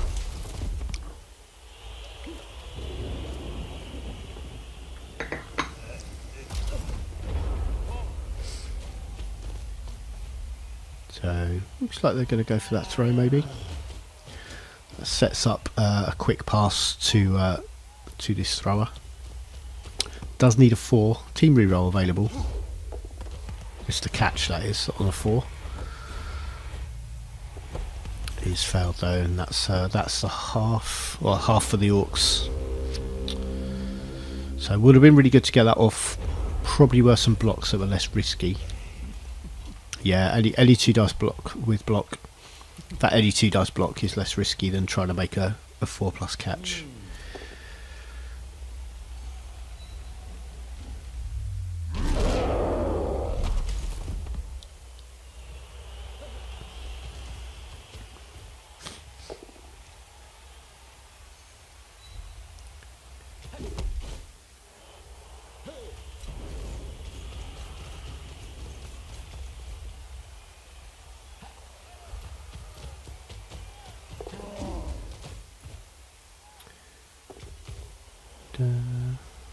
Not a lot the elves can do here. I'm not sure why they're really going for this, unless they're going for a pass of their own. Yeah, just trying to nick a point, I think, from a pass, but failed that pickup. And that is half time.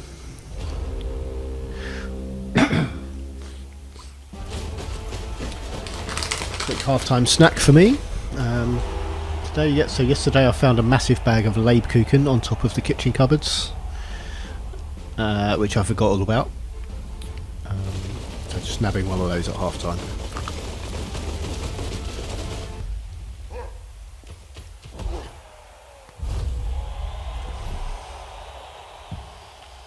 So second half, another free reroll for the Jawbreakers.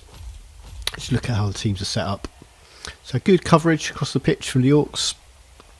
Means the Elves have to blitz their way through somewhere. I think having these blitzers sort of isolated gives an easy 2 dice blitz option through. So maybe these players were shoved out one more. It forces them to use guard there, and takes guard away a bit from the velocity advances. So they're using a guard there. They do have another 2 guard players somewhere, but it would force them to use them in there. But obviously the Elves are set up quite asymmetrically, looking to push down the left. The Orcs will need to respond to that, but also watch for the switch, because if they get a scoring threat in here as well, it's going to be 2-0 quite quickly. And yeah, playing against this team means you have to defend the whole width of the pitch the whole time against a quick, high agility team. Yeah, especially if you're a bit slow. Got this strength 4 catcher anyway, actually, who can just plough his way through. It gets a removal 2 with a knockout. And yeah, he's in behind.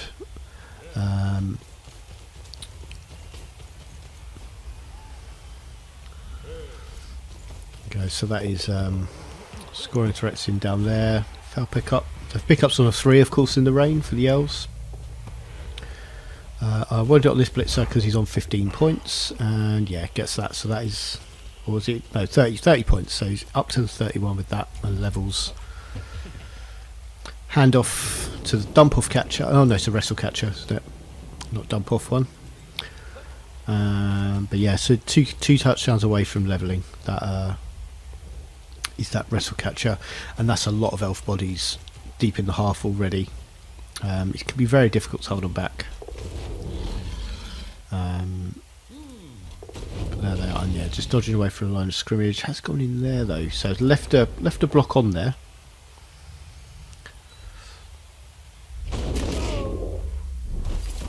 But the Orcs have really got to be scrambling some players back. There's not, so these ones out here are just not in the game at the moment. They can't really get far enough across. Troll's really stupided again. That's been a lot of those.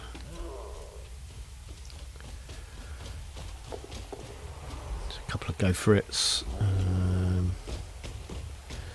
This one can come down here, but I don't think they're going to get a tackle zone on the ball carrier unless they can blitz this guy out of the way. I'm not sure you can do that. Got that blitz away over there. NFL go for it. So Team Rolf throwing at it, and he's on his feet. So they've got the players around the ball carrier marked, but not the actual ball carrier. No blitz thrown this turn. If they could have blitzed one of these surrounding players, followed up, they've at least got a tackle zone on the ball carrier.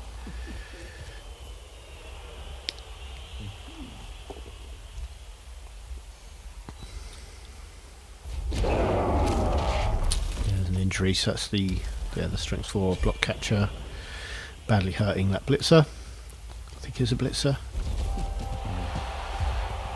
and that's 2-0.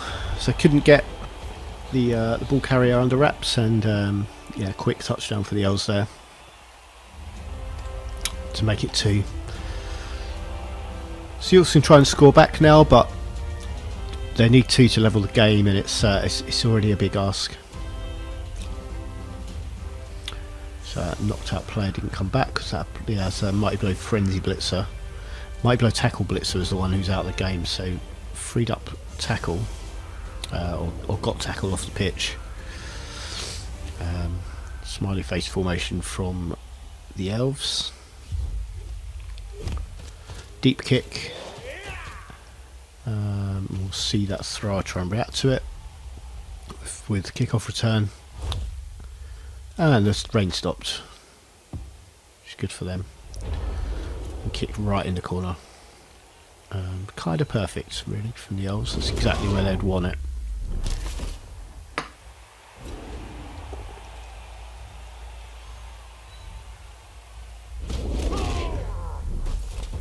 Now I can just start bowling over elves.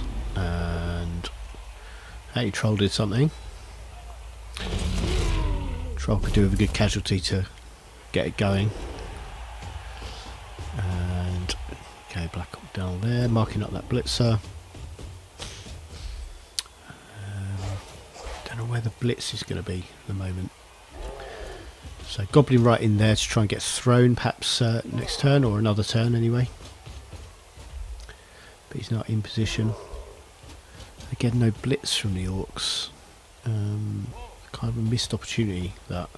So ball is recovered and he's safe down there. Bit of screening from that thrower.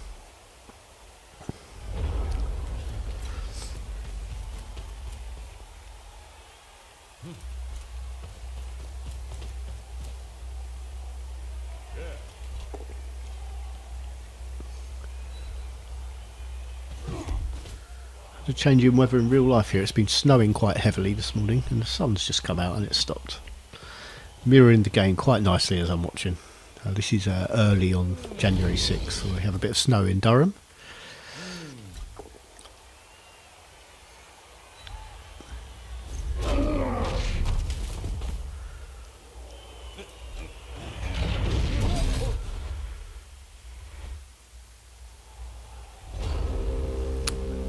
Turn over there.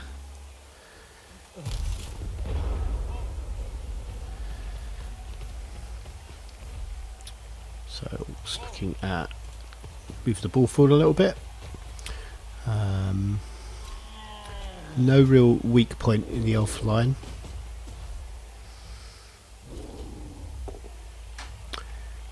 Double skulls. Didn't need an assist there, so I'm not sure. The Black Orc just didn't need. There's another action available. Really, does hold the line there quite firmly. It's going to be difficult to get through.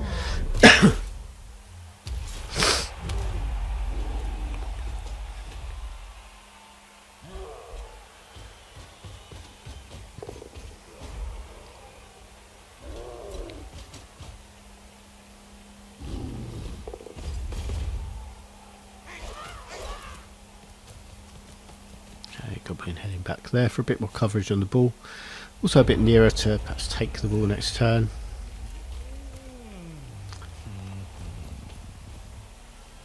Two dice on the Troll, just a push. And not following up. But nips away.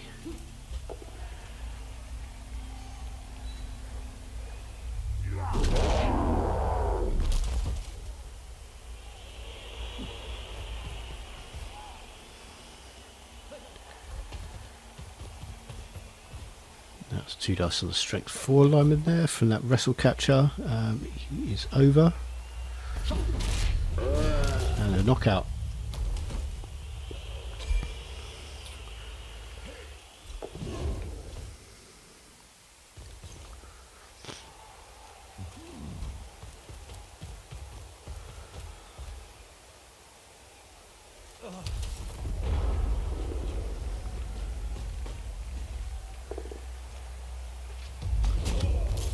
Blitz there on that thrower who's going forward to threaten the ball, and the stun leaves him, gives him some space. But this is a court handoff with a team reroll. Then over by the Troll. Need to protect this Goblin around here now.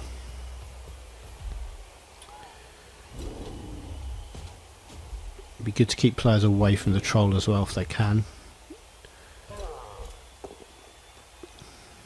Do have guard players around that strength 4 catcher.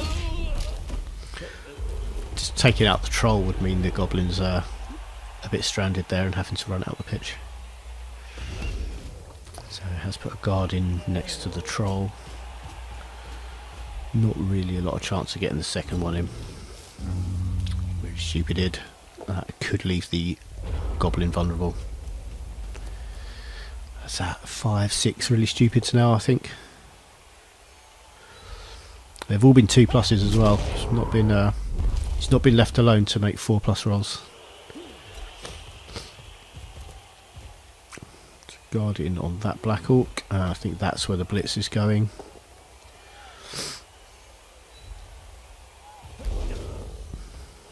Push back there, and then that's a failed dodge on a double one. Needed 3s, but yeah, 1s aren't going to do it. So chance to chuck the Goblin. Oh, failed and always hungry.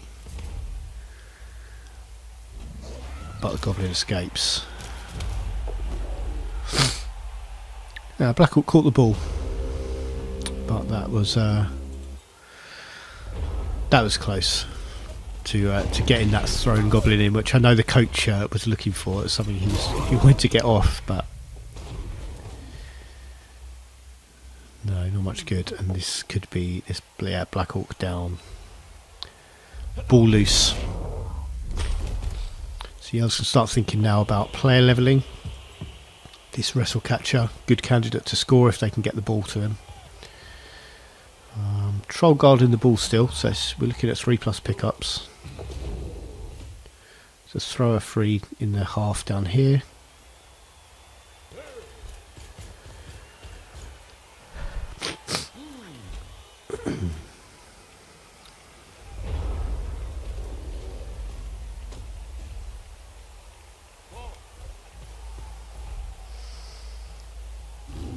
Troll going for the Blitz and doesn't really stupid. Just a push though.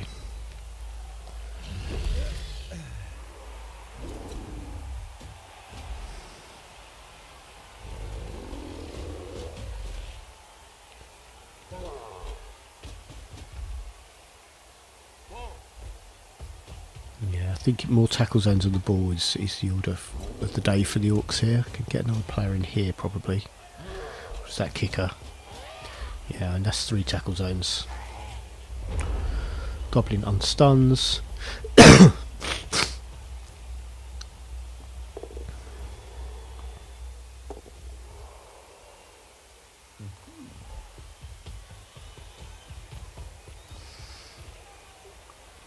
So that's the Wrestle Catcher down there. He's a good scoring candidate. Dump off one here too, if they need it, who won't level if they score. Not just from that anyway. 2 dice on that lineman. Puts him down. Be looking now. So Blitz here will probably on this Black Orc. And that's down. I think blitzing from there is going to be better because then a pushback doesn't push him into the ball. Oh, that was nearly a -1 movement catcher, but Apothecary just put him back on the bench unhurt.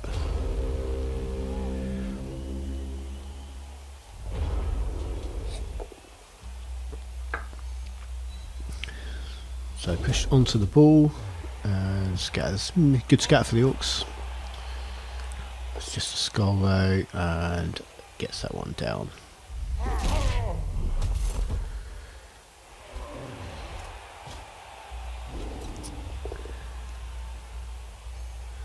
Maybe Goblin available to pick the ball up. Won't be able to move after a throw teammate, but could be down deep down here. So passed really stupid, passed always hungry, but didn't land the throw. All the rolls to make the throw successful, but not landed from the Goblin. Failed agility test there. 1. Needed a 4. Got a 1. I would have been in scoring range had he landed that, and then would had to have been dealt with. Probably this tackle blitzer would have done the job. So now they can try and move the ball up the pitch quickly. Have to do it this turn. You know, it's turn 16, and that's running for 3-0. So good anticipation that the ball might be able to come to him, and that levels that catcher.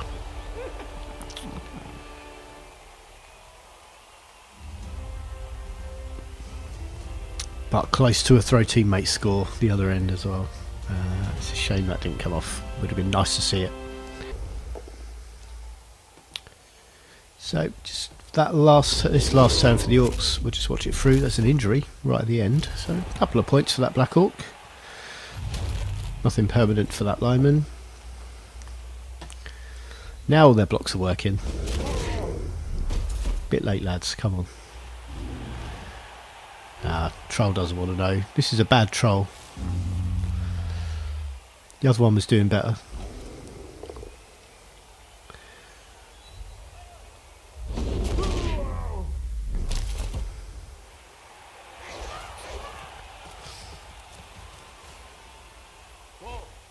So let's have a look at where the blitz can be here.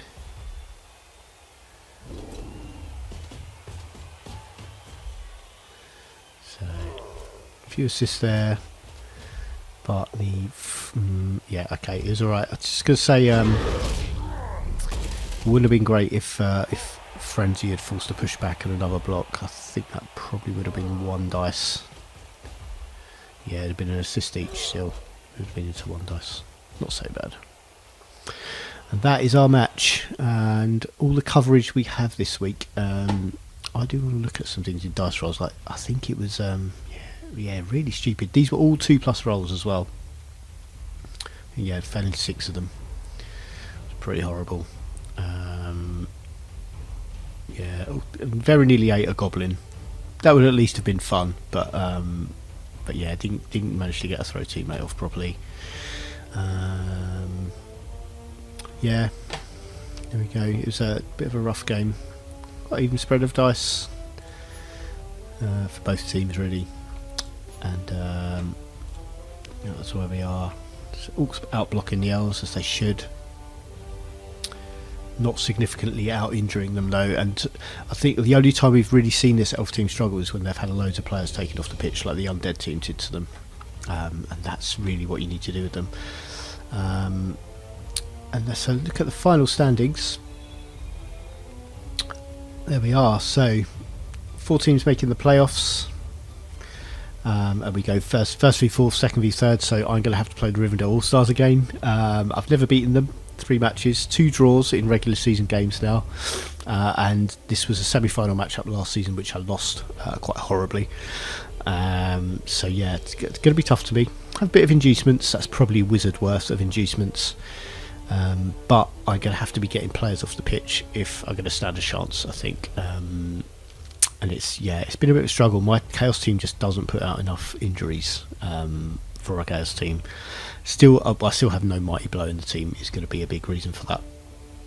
But I like to play it safe with advancements. Other semi-final will be Lamian Pallbearers against Tontor Ironbones. They had a close game in the regular season. I think the closest game the Pallbearers had, which was a 2-1 win for them. And yeah, that was so that'll be interesting. Those semi-finals. And then we'll see who meets in the final. I think we'll try and cover all of those playoff games just as full-length ones. Yeah, the only other game was Lamian Pallbearers against Green Drills. Comfortable 2-0 win for the Pallbearers to confirm their place at the top. Couldn't see the replay footage, of course, but that's how that went. I think they had some pretty rough dice, which meant they couldn't score more. So a lot of failed dodges, failed catches. Yeah, which is why they only managed 2 against the whipping boys of the league, who lost all 7 games. Yeah, so we'll be back next week. No, I think we're taking a week off before the playoffs, but we'll try and cover all 3 of the both of the semi-finals, and then there's a 3rd place and a playoff and a final to watch as well. And we'll cover all those in a couple of weeks' time. We'll see you then.